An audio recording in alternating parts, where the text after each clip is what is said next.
Okay, you're welcome to ask your question now. Thank you. Could you speak close to the microphone? No, closer. I read your book that you gave me on the... Did you turn on the switch also? Push it up. Push up? Yeah. And yes. Speak closer. Speak close. I read your book on the defilement and its eradication. Cannot hear. Speak louder. Oh, I read your book on the defilement and its eradication that you wrote. And you pretty much give a lot of detail on panya, also samadhi. But then, a little early in the chapter, you touch on bhavana. Could you elaborate that a little bit? On what? On bhavana. Bhavana. Bhavana. Bhavana is the vipassana, samatha and vipassana bhavana. There's meditation. The first one is called concentration or mindfulness meditation. The second one is contemplation on the truth of existence, on the truth of everything that exists in this world, that they are temporary, they are impermanent, that they are not under your control. You cannot control them all the time. Eventually you will not be able to control them, such as your body.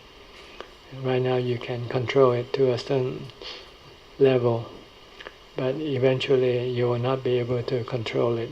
You cannot stop it from aging, sickness and death. So if you know this truth, then you would then abide by the truth, not go against the truth. Right now your mind is resisting this truth. Your mind wants your body to not get old, get sick and die. And when you have this desire not to get old, get sick and die, you become stressed, you become unhappy, you become miserable. But if you realize the truth that this body will have to get old, get sick and die, then if you stop your resistance and accept the truth, then your mind will become peaceful and happy. Right now your mind would not want to accept this truth. It wants to resist. So the only way you can stop your mind from resisting is to have mindfulness meditation. If you have mindfulness and you can concentrate your mind to the point where it stops thinking, then it will stop resisting the truth. See? So this is where you have to go. First you have to learn how to stop your mind by doing mindfulness, concentrating your mind on one object. So you can stop your thoughts, your thinking. Once you know how to stop your thoughts, and you can stop your desire. And when you come face to face with the truth of the body, and you don't want the body to get old, get sick or die, then you just stop your desire. Say you cannot resist the truth, you have to accept the truth. And when you can accept the truth, then you won't feel any pain in your mind. You won't be hurt. You won't feel miserable. So this is what you need to have. You need to have both the ability to stop your desire, and you need to have the wisdom to see the harmfulness that you get from desiring for things that is not possible. So if you have these two, then you can get rid of all your mental suffering, get rid of all your stress, anxiety, worries, agitation, restlessness, so forth. My trouble here... Speak closer to the microphone. We cannot hear you. My trouble here is, let's see, you want to say goodbye to your loved ones. For example, your children, my children. And I know they're going to say, okay, Dad, you go, you want to be monk or whatever, go... Speak closer to the microphone. Okay, I'm a little shy of the microphone. And But what if my daughter and my son feel, hey, Dad, I need the love, but they wouldn't tell me because I'm the dad. I'm the bigger figure in the family. I have to leave. The Prabhupada says, okay, but probably in their mind because I raised them 20 years ago, 18 years ago, 23, 24 years ago. She got a good job right now, but my son is still in college. And would they be sad if that's the case? Isn't that, what about the loving kindness? That's how that gonna have a karma, bad karma on me, or? No, you still love them just like before, except that you know the truth and you know how to embrace the truth. That's all. See, you still love them just like before.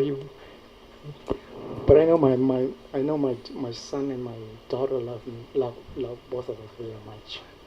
I know they're gonna miss us, and they're gonna That's their problem. See, that's their problem. That's their problem. They have to study the Buddha's teaching to learn how not to be sad when we have to lose our loved ones.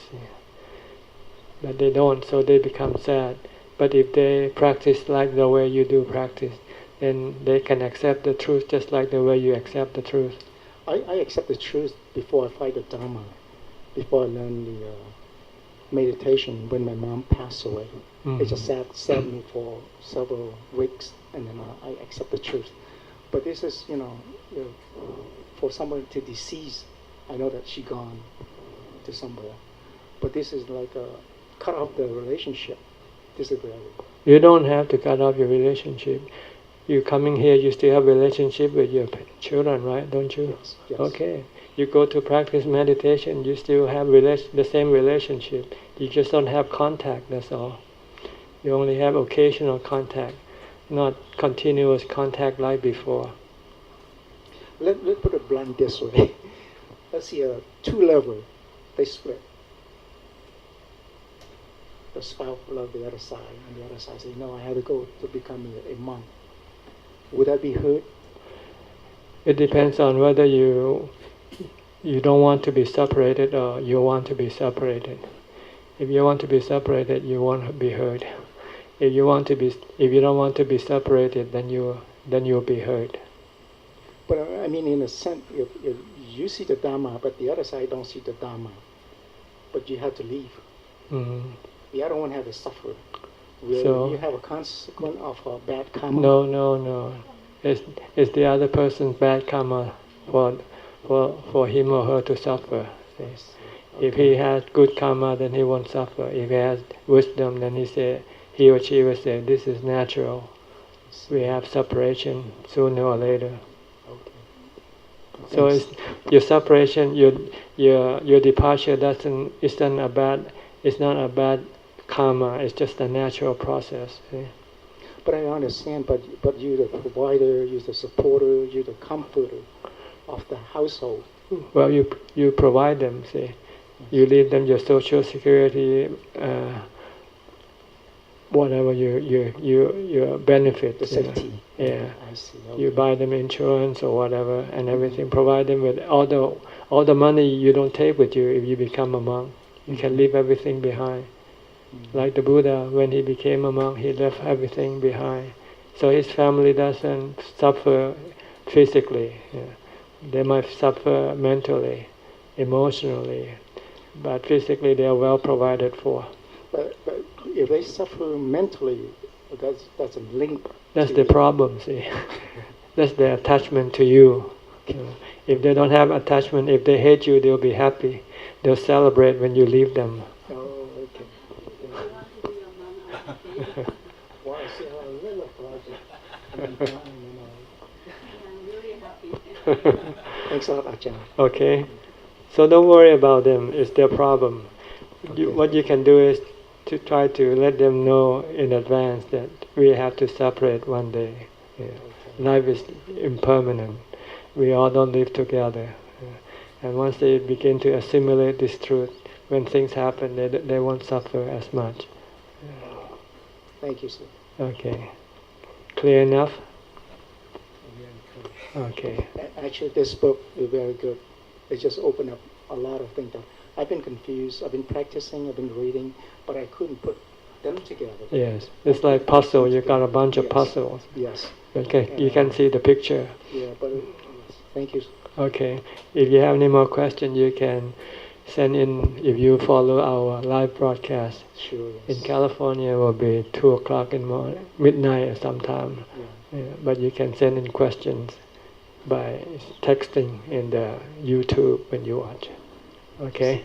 Just for Ajahn. Okay, just pass the microphone. You have any more questions?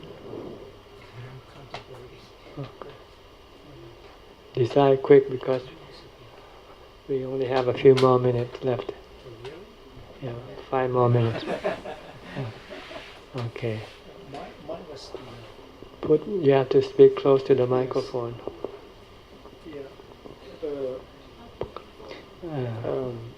When I meditate, then I try to compose my mind and my breathing one point, and then as I getting my body and my feeling ecstatic, and then as I go deeper, and then as I get the equanimity, at what point should I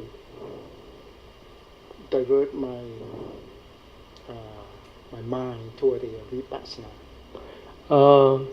You have to wait until you return to normal state after you come out of your meditation. Like right now, you can contemplate on anything you want. Okay. When you meditate, you don't want to contemplate at all. Okay. You want to keep it cool, calm as long as possible, because this is your strength that you can then use it to apply in your vipassana. If your mind is not cool and calm, your mind don't want to think about the truth.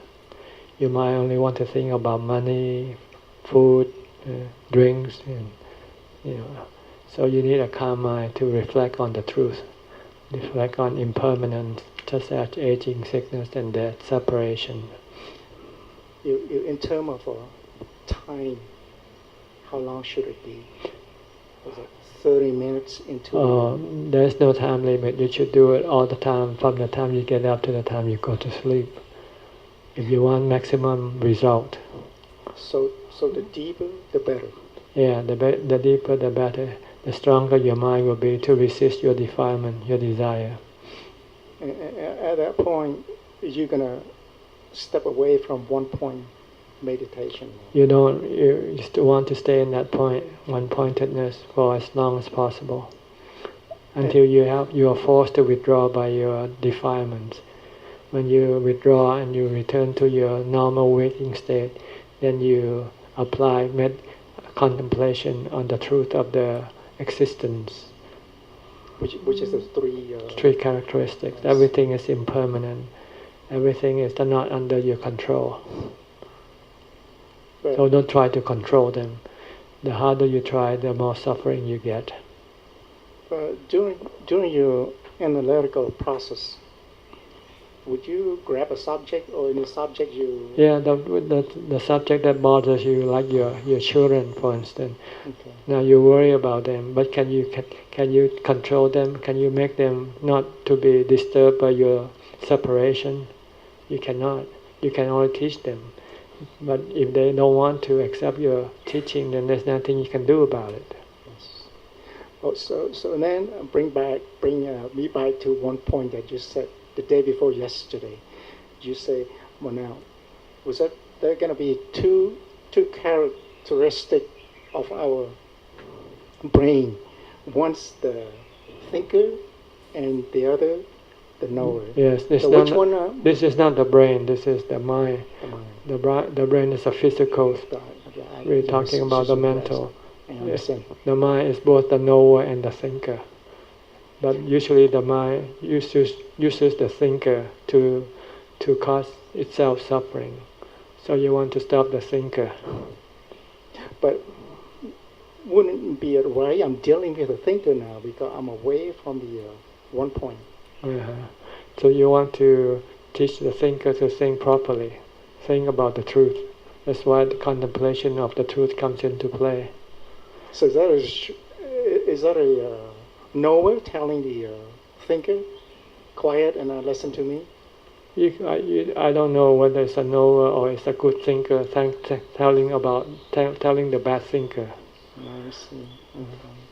Good thought teaching the bad thought. It doesn't matter who. What matters is how you think and how you can stop your thinking. That's all. That's important.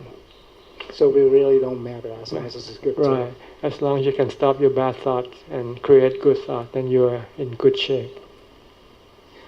Can you do multiple subjects when you way off from one point?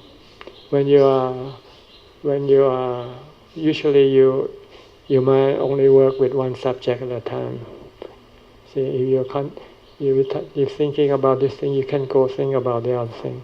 If you go think about the other thing, then you have to put this thing away and think about something else. Even the subject related? Well, you can go back and forth. I see. Okay. And then after you have a clear thought, and then you come back to the... Yeah. The goal is to cut off your attachment, your clinging to everything. Because sooner or later you are going to have to be separated from them. And if you cling to them, you will suffer. Thank you, okay, Ajahn. all right.